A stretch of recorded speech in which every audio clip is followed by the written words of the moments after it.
Running from the call of God. Then the word of the Lord came to Jonah a second time. Jonah 3:1. Have you considered God's call on your life? When I take an honest assessment, I see that I have spent a lot of time and effort moving away from what God has called me to do. Conversely, I see God spending all his time and effort moving toward me and seeking a deeper relationship with me. Ultimately, this is the difference between Christianity and all the other religions. In true Christianity, God is reaching out toward man. Religion, on the other hand, is man's feeble attempt to reach toward God. The problem is, it's not in man's nature to gravitate toward God. Instead, we naturally gravitate toward our own self-serving interests and pleasures. The Old Testament story of Jonah is the story of a man running away from God's call. Like all of us, Jonah's natural initial response to God reaching out to him was to move in the other direction. Very few people readily accept God's call on their lives, unless it's something they always wanted to do anyway. When God called Jonah, he ran as far away as he could. Eventually, he ended up on a ship at sea and fell asleep, just as a big storm was blowing in. He must have had some level of peace with himself to be able to sleep under those circumstances.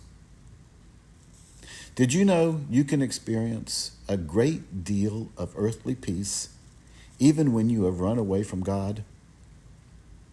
But peace and the ability to be comfortable with yourself is not evidence that you are in the will of God. In fact, others around you may suffer due to your disobedience, as did the men who were on the ship with Jonah. Sometimes when I get out of God's will, I find that I can remain at peace. Quickly, however, I discover that it's my family and friends who are miserable. Eventually, Jonah confessed his disobedience. His shipmates threw him overboard, and instantly the sea was calm.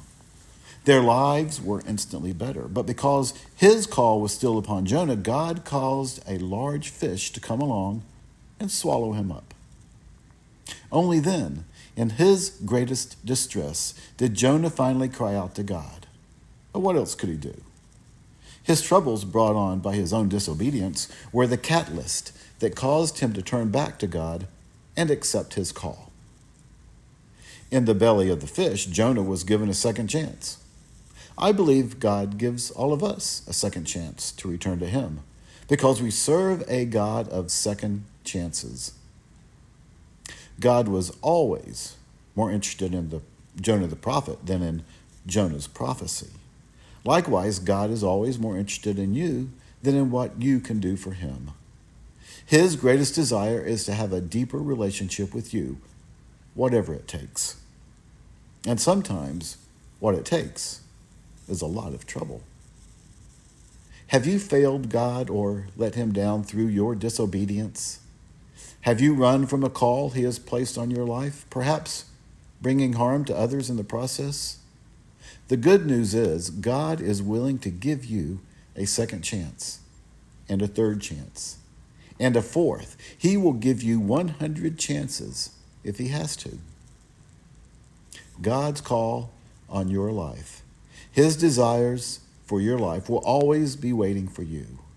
They can be yours again. All you need to do is call out to God, repent of your sin, and turn back in obedience to him.